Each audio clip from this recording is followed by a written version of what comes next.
في واحد اسمه سرغطمش. سرغطمش ده اللي فيه المجموعه بتاعته برضه جنب احمد بن طولون، عبد الله اسف احمد بن طولون. وفي واحد اسمه يلبغروس، وده اللي كان ماسك نائب السلطنه. نائب السلطنه ده اللي هو تحت السلطان، النائب بتاعه. وفي واحد اسمه ايه تاني يا ربي؟ طاز. وطاز ده اللي ليه قصر برضه هنا في الصليبه الصيفيه، سوري، قصر كبير وزروع يعني، قصر جميل جدا. ومين تاني؟ دول اهم امراء يعني. المهم بعد ما بلغ في سن الرشد حب ان هو يشيل يلبغروس ده ومنجل. كل دول كانوا اخوات، وكان اكتر اثنين عاملين مشاكل في الدوله. فاول ما حب ان هو يشيلهم الامراء التانيين خافوا منه، قالوا ده ايه ده؟ اول ما بلغ سن الرشد وحكم هيشيلنا، لا احنا نشيله.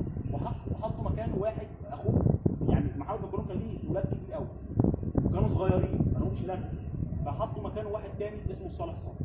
صالح صالح ده حكم من 752 ل 755 هجريه. خليكم في الهجري عشان انا لو كلمتكم دلوقتي يعني ممكن يدينا، لان ساعتها كانت كان لسه الايه حوار الاحتلالات والكلام ده. بنقول من 752 ل 755 حكم الصالح صالح، واتسجن مين؟ اتسجن ناصر حسن اللي احنا بنتكلم فيه. ناصر حسن بقى عمل ايه في الفتره دي؟ درس، ابتدى يدرس العلوم الاسلاميه. لما صالح صالح يكون هو ضعيف وهيبهدل الدوله، شيخ اتفق مع سرغطمش وقالوا ان هم هيقضوا على الصالح صالح وهيجيبوا مين مكانه؟ ناصر حسن بالمره الثانيه. بس كان الصالح صالح كان في واحد حميد اسمه ايه؟ اسمه طاز اللي انا كنت بقول لكم عليه.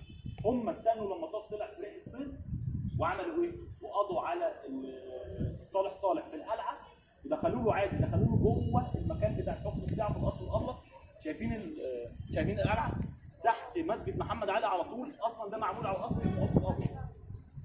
القصر ده اتكلف فلوس كتير جدا عشان يتبني، بس طبعا محمد علي جه وبنى عليه، وفي انقاض من القصر الابيض يعني محتاج فلوس كتير او ملايين عشان يتربى، بس طبعا مش هيتربى. المهم احنا قلنا لغايه فين؟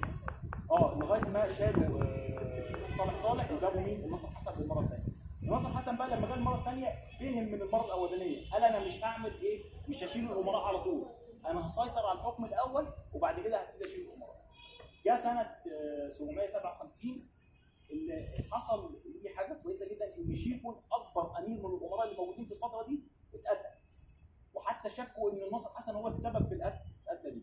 هو كان قاعد يعني هو كان شيخون والامراء قاعدين حوالين السلطان، راح مره واحده لقى ان في امير من الامراء كان السلحدار يعني مسؤول سلاح اسمه كطوبه، مش مهم الاسماء، طعنه 3 طعنات، واحده في وشه واحده في دراعه واحده في كتفه. فمات طبعا شيخه في الفتره يعني قعد يومين تعبان وبعد كده مات. المهم لما جم سالوا ايه اللي برأ ناصر حسن، لما جم سالوا الشخص اللي ضرب ده قال لهم انت ضربته ليه؟ قال لهم عشان انا سالت خبز يعني شغل او يعني مصلحه من الاخر، وهو ورفض وجاب حد مكانه عشان كده قتله، وطلع منه ناصر حسن. ده اول سيطره لمين؟ لناصر حسن. ابتدى بقى يدي على مين؟ على سرغطمش. برضه شاف ان سرغطمش بيمثل خطر كبير. سرغطمش ده اللي ليه خطر ما قلت لكم، راح قضى على سرغطمش، وكان في معركه هنا كبيره قوي ما بين امراء السلطنه اللي هم كانوا في القلعه وامراء سرغطمش. يعني احنا بنتكلم ان سرغطمش ده مش شخص عادي، ده امير كبير وعنده مين؟ عنده جنود كتير وعنده عساكر. قدر ان سرغطمش قدر ان هو يقضي على سرغطمش، وقدر كمان ان هو يقضي على الخنقاء بتاعته. انتوا فاهمين يعني ايه خنقاء الاول؟ انا هتكلم عن الخنقاء يعني عشان انا هنتكلم على الصوفيه شويه. الخنقاء دي حاجه في الصوفيه، وقدر يقضي اللي هو على الخنقاء والناس المتصوفه اللي كانوا موجودين هناك، لان هم ساعدوا سرغطمش في الهجوم اللي حصل ده على اول ما قضي على سرغطمش قدر بقى يقضي على كل الامراء اللي حواليه، وابتدى ان هو يسيطر على الحكم. بس دايما السكينه بتيجي من اقرب الناس. كان في واحد اسمه يلبغ العمري. يلبغ العمري ده كان امير من امرائه، ويلبغ العمري ده كان بيصل